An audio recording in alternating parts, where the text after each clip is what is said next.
Hi అండి, welcome to mass kitchen. ఈరోజు మనం చేపల పులుసు ఎలా చేయాలో చూద్దామండి. చేపల పులుసు చాలా రకాలుగా చేస్తారు. ఇలా కూడా ఒకసారి ట్రై చేసి చూడండి, చాలా బాగుంటుంది. ఇప్పుడు మనం ఎలా చేయాలో చూద్దామండి. నేను 1 కేజీ చేప తీసుకున్నాను అండి. దాన్ని క్లీన్ చేసుకున్న తర్వాత కొద్దిగా ఉప్పు, పసుపు, నిమ్మరసం కానీ మజ్జిగ కానీ వేసుకుని ఒక 2-3 సార్లు శుభ్రంగా కడుక్కోవాలి. ఇలా కడుక్కుంటే మనకి నీచు వాసన ఉండదు. పెద్ద నిమ్మకాయ సైజ్ అంతా చింతపండు నానబెట్టుకుని నానిన తర్వాత దాన్ని గుజ్జు తీసుకుని పక్కన పెట్టుకోవాలి. ముందుగా మనం కర్రీ చేసుకోవడానికి ఒక కడాయి పెట్టుకుని అందులో 4 టేబుల్ స్పూన్ వరకు ఆయిల్ వేసుకోవాలి. ఆయిల్ కొద్దిగా కాగిన తర్వాత సన్నగా కట్ చేసుకున్న 2 ఉల్లిపాయలు వేసుకోవాలండి.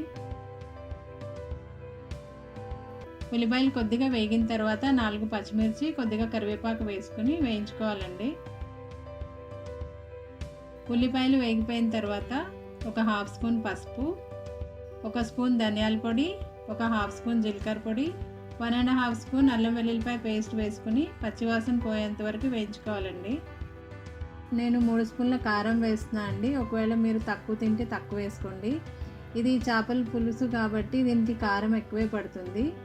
రుచికి తగినంత ఉప్పు, ఒక పెద్ద టమాటాని ప్యూరీ చేసుకుని వేసుకోవాలి.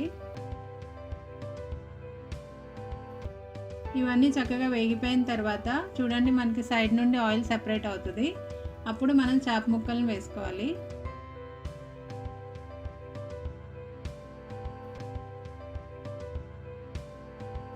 చేప ముక్కలు వేసిన తర్వాత ఒకసారి గరిటెతో అంతా కలపాలండి. స్టార్టింగ్ పాయింటే కాబట్టి ముక్క విరగదు. చేప ముక్క గట్టిగా ఉంటుంది కాబట్టి గరిటెతో కలుపుకోవచ్చు. ఇలా మొత్తం ఒకసారి మసాలా అంతా పట్టేటట్టు కలుపుకున్న తర్వాత మూత పెట్టుకుని ఒక 2 నిమిషాలు మీడియం ఫ్లేమ్లో ఉడకనివ్వాలి. ఒక 2 మినిట్స్ తర్వాత మళ్ళీ తీసి మళ్ళీ ఒకసారి కలుపుకోవాలి. ఇలా చేయడం వల్ల మనకి మసాలా అంతా ముక్కకు పడుతుందండి, మంచి టేస్ట్ కూడా వస్తుంది. ఇప్పుడు చూడండి, చేప ముక్క కూడా మెత్తబడింది. ఇప్పుడు మనం చింతపండు రసం తీసి పెట్టుకున్నాం కదండి, అది వేసుకోవాలి. ఒకవేళ రసం మనకి తక్కువయ్యి ముక్కలు మునగట్లేదంటే కొద్దిగా వాటర్ యాడ్ చేసుకోవచ్చు. మనకి ముక్క మునిగేంత వరకు కొద్దిగా వాటర్ పోసుకోవాలి. ఇప్పుడు మనం గరిటె పెట్టకోకుండా ఇలా గిన్నెని కదుపుకుంటూ కలుపుకోవాలండి. ఇప్పుడు మనం గరిటె పెడితే ముక్క విరిగిపోయే ఛాన్సెస్ ఉంటుంది, అందుకే ఇలాగే కలుపుకుంటూ కలుపుకోవాలి. చూడండి, గ్రేవీ బాగా థిక్ ఉంది. కొద్దిగా వాటర్ యాడ్ చేస్తున్నాను నేను.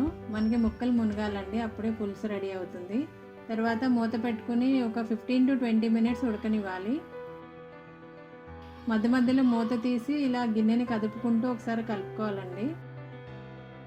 అలా 15 to 20 మినిట్స్ ఉడికిన తర్వాత మనకి ఇలా ఆయిల్ సెపరేట్ అవుతుందండి పైన.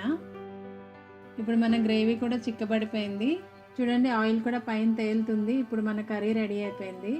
ఒకసారి టేస్ట్ చూడండి, ఒకవేళ ఉప్పు ఏమైనా తక్కువైతే ఇప్పుడే కలుపుకోవాలి. మనకి చేపల పులుసులో ఉప్పు, కారం, పులుపు కరెక్ట్గా ఉంటే కర్రీ కూడా చాలా టేస్టీగా ఉంటుందండి.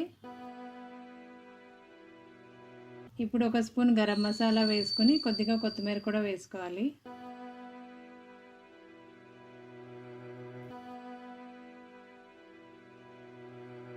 ఇంతే అండి, చేపల పులుసు రెడీ అయిపోయింది. ఇప్పుడు మనం సర్వ్ చేసుకోవచ్చు. దీన్ని వేడివేడిగా తినే కంటే చల్లారిన తర్వాత తింటేనే బాగుంటుందండి. ఒకవేళ ఈ వీడియో మీకు నచ్చినట్లయితే సబ్స్క్రైబ్ చేసుకోండి. Thanks for watching.